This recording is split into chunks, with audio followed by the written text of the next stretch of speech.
Ang mga babaeng ito ay nagkaroon ng napakalaking papel habang ang IDF ay nagkakaroon ng digmaan laban sa Hamas, IDF laban sa Hezbollah, IDF laban sa Houthis. Hindi lang lakas ng loob ang pinapalakas ng mga babaeng ito, kundi pinapalakas din ito ang pisikal, emosyon at maging ang sikmura ng mga IDF. Kadalasan sa ating mga naririnig at mga malulupit na balita, yaong ang IDF ay umatake na sa Gaza, nagkaroon ng pambobomba, nagkaroon ng airstrike.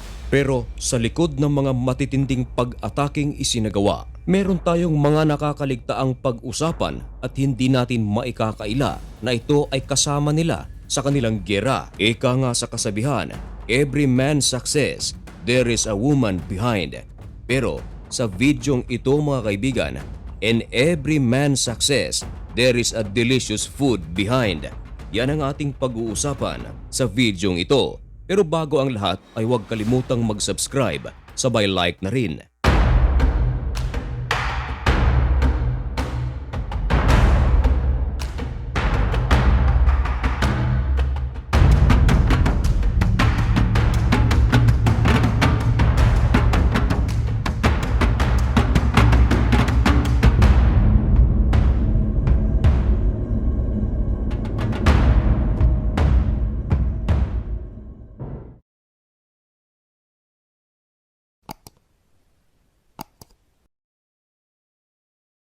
Maligayang pagbabalik mga kaibigan.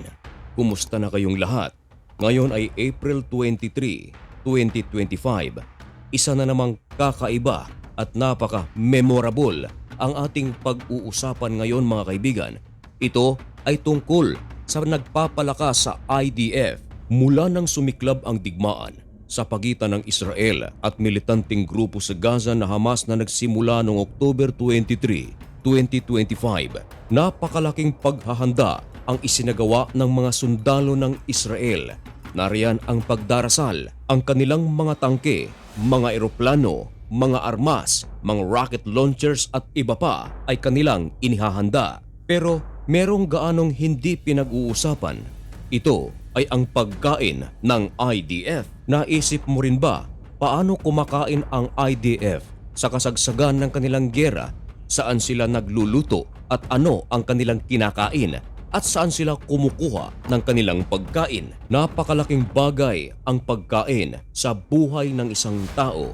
Kapag wala kang pagkain, medyo saan na mapupunta ang ating pag-iisip? Kahit sino-sino na lang ang ating pagbubuntunan ng galit. Kapag kulang sa kain ng isang tao, ay nako, medyo nababaliw. At alam na nating lahat mga kaibigan na ang pagkain ay siyang nagbibigay sa atin ng lakas upang ating mapaglampasan ang buong araw. Ang pagkain ay kasama na sa tagumpay. At kapag nagtagumpay ang isang tao, isa sa mga celebration ay pagkain agad. Ika nga, treat to yourself. Ang mga babae na inyong nakikita mga kaibigan ay mga ordinaryong mga babae lamang sa Israel.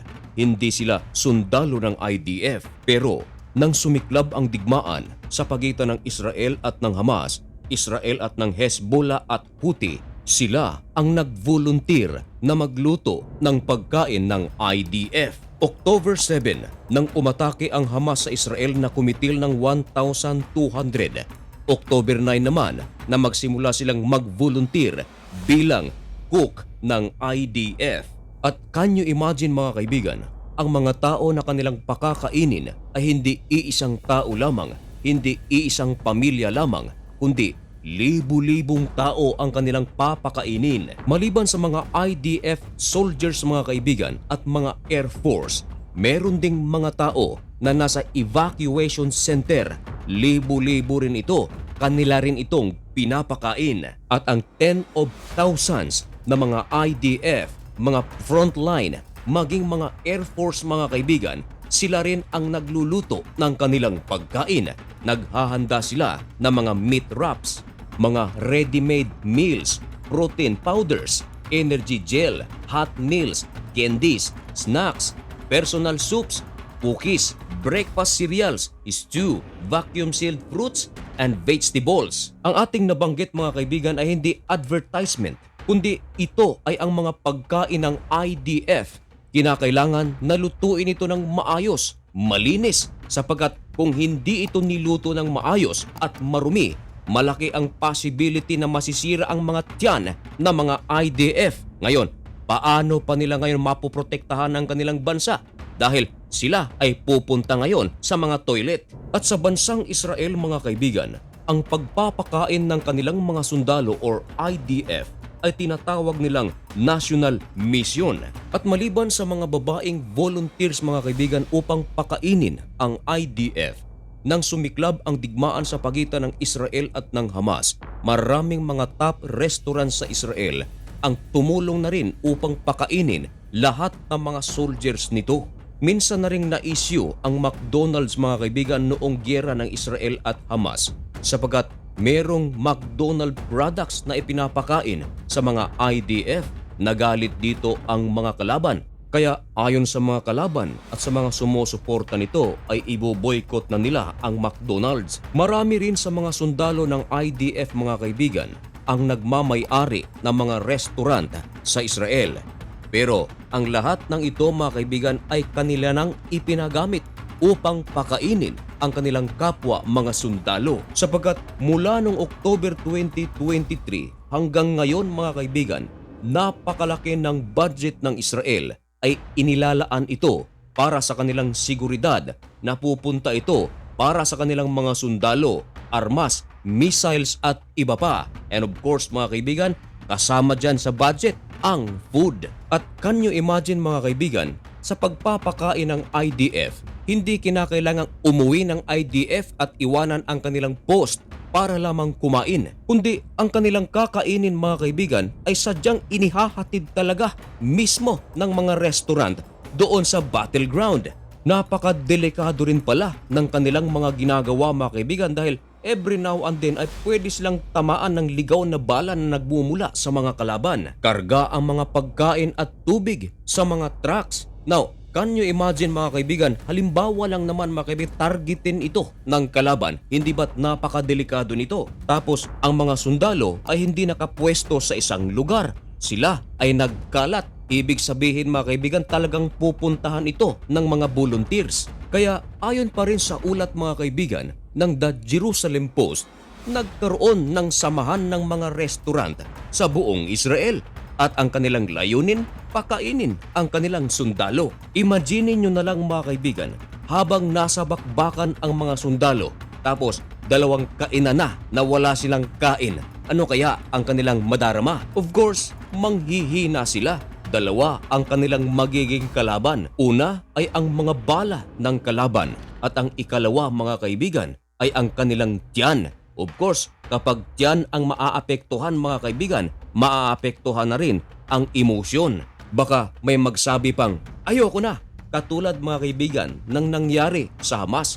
Napabalita na ang Hamas, mga kaibigan, ay wala nang maisweldo sa kanilang mga fighters. Kaya marami rito ay iniwan na ang kanilang grupo. At pagdating sa pagkain, mga kaibigan, ang mga humanitarian aid na dumarating sa kanila, ninanakaw nila ito at kinakain. Ang iba ay ibinebenta. Kasi nga, napaka-importanting bagay ang pagkain. Of course, mga kaibigan, meron din namang mga sundalo na naka-assign upang pakainin ang kanilang mga kasamahan. Pero anong silbi nito, mga kaibigan, kung ang kanilang tropa ay inaatake ng mga kalaban?